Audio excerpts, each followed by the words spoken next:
Kembali lagi di Midnight Live. Nah, informasi kali ini masih soal peradilan. Bukan soal hakim, tapi soal Nadiem. Yaitu tentang sidang putusan pra-peradilan mantan Mendikbudristek Nadiem Anwar Makarim yang digelar Senin siang tadi. Dalam sidang putusan itu, hakim memutuskan menolak pra-peradilan yang diajukan Nadiem, sehingga penetapan tersangka dan penahanan Nadiem yang dilakukan Kejagung sah secara hukum. Ini dia informasinya. 1. Menolak permohonan pra-peradilan pemohon. 2. Membebankan kepada pemohon untuk membayar biaya perkara sejumlah nihil. Sidang pra-peradilan mantan Mendikbudristek Nadiem Anwar Makarim sudah final. Senin 13 Oktober, Hakim Tunggal Pengadilan Negeri Jakarta Selatan, Iketut Darpawan, memutus menolak pra-peradilan yang diajukan Nadiem, yang artinya status tersangka Nadiem tetap sah. Dalam konteks pemberantasan korupsi yang merupakan tindak pidana yang sangat serius, menurut hakim dapat diterima sehingga penahanan terhadap pemohon adalah sah menurut hukum. 1. Menolak permohonan pra-peradilan pemohon. 2. Membebankan kepada pemohon untuk membayar biaya perkara sejumlah nihil. Hakim juga mengatakan penyidikan dan penahanan yang dilakukan Kejaksaan Agung terhadap Nadiem sudah sesuai dengan prosedur. Menanggapi putusan PN Jaksel, Kepala Pusat Penerangan Hukum Kejaksaan Agung Anang Supriyatna mengatakan pihaknya menghormati putusan tersebut. Ia juga mengatakan kalau putusan tersebut menegaskan bahwa penetapan tersangka dan penahanan Nadiem sah secara hukum. Dan Kejagung tetap mengedepankan asas praduga tak bersalah dalam proses penyidikannya. Kami menghormati putusan Pengadilan Negeri Jakarta Selatan di mana telah memproses permohonan pra-peradilan dari penasihat hukum dan terdakwa tersangka Nadiem Makarim terkait dengan adanya putusan pra-peradilan ini.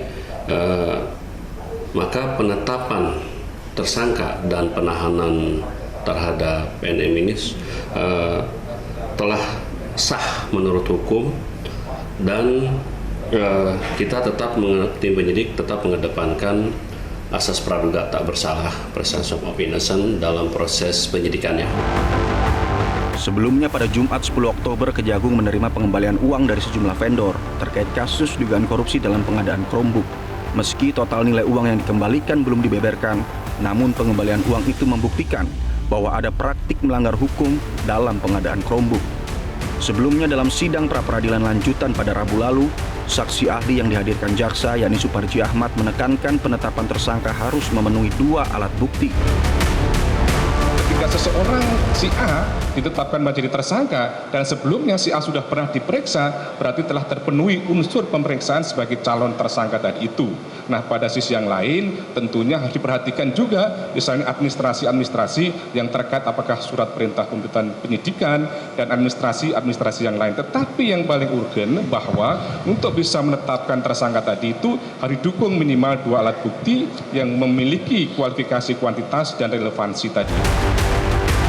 Sementara itu, jika mengacu pada beberapa pernyataan pengamat dan ahli hukum, mengatakan bahwa penetapan tersangka Nadiem Makarim oleh Kejagung sudah memenuhi 2 alat bukti dalam tindak pidana korupsi, yakni unsur merugikan negara dan unsur mens rea atau niat jahat yang sudah terbukti sejak Nadiem dan timnya membuat grup WhatsApp Mas Menteri Kortim. Ya, jadi syaratnya kalau sudah ada 2 alat bukti, maka dianggap penetapan tersangka, penahanan, penyitaan dianggap sudah sah. Saya kasih contoh, kalau ini terkait dengan tindak pidana korupsi yang mengacu kepada pasal 2, di situ ada terkait dengan adanya perbuatan melawan hukum, memperkaya diri sendiri atau orang lain yang mengakibatkan unsur kerugian negara. Lalu dikatakan menguntungkan orang lain dan negara dirugikan, harus ada rencana yang cukup bisa membuktikan sebelumnya kalau dia mempunyai rencana untuk menguntungkan orang lain secara melawan hukum. Nah, itulah mens rea-nya. Dan hingga saat ini, penyidik telah memeriksa sekitar 60 orang saksi terkait kasus tersebut. Dan berkas perkara Nadiem akan segera dilimpahkan ke Kejaksaan untuk ditindaklanjuti ke tahap persidangan.